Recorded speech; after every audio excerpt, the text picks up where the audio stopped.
ના, હું ક્યાં કંઈ કહું જ છું. તમે કહો છો એ સાચું જ છે. તમારી વાત એકદમ સાચી છે. વાંક મારો જ છે. શું કહો છો, હાથી ઉડે છે? ચલો એ પણ માની લઈએ કે હાથી ઉડે છે. શું દરેક વાતમાં હા હા કરે છે? કંઈક તો બોલ.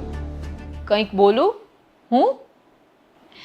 ટુ બી વેરી ઓનેસ્ટ, હવે હું જીવનના એ પડાવ પર આવી ગઈ છું કે જ્યાં દરેક વાતનો જવાબ આપવો મને જરૂરી નથી લાગતો. એવું નથી કે મારી પાસે જવાબ નથી, એવું પણ નથી કે મને સાચા ખોટાની પરખ નથી, પણ દરેક આર્ગ્યુમેન્ટ્સમાં જીતવું એ પણ જરૂરી નથી. હવે મને ધીરે ધીરે સમજાવવા લાગ્યું છે કે અમુક લોકોને દલીલો કરીને સમજાવવા કરતાં પોતાની અંદરની શાંતિ જાળવવી વધારે જરૂરી હોય છે. ઘણીવાર પોતાને જ સાચા પ્રૂવ કરવાની કોશિશમાં બહુ જ એનર્જી જાય છે અને એમાં પોતાનું જ સુખ ગુમાવી બેસાય છે.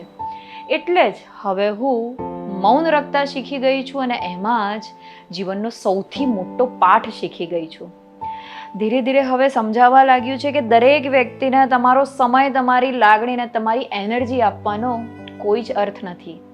એટલે જ હું ઘણીવાર અમુક આર્ગ્યુમેન્ટ્સ અવોઇડ કરું છું, સ્મિત આપું છું અને પોતાની શાંતિ અને પોતાની માનસિકતાને વધારે મહત્વ આપું છું. સાચું કહું તો આ બધું ઉંમર નથી શીખવતી, પરંતુ અનુભવ શીખવે છે.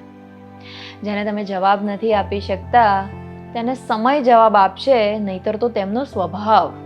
અમુક વાર લોકોને તેમના હાલ પર, તેમના માનસિકતા પર છોડવા ખૂબ જ જરૂરી હોય છે, કારણ કે બધાનું સારું કરવા જતાં, બધાને સુધારવા જતાં ઘણીવાર પોતે જ અંદરથી તૂટી જવાય છે.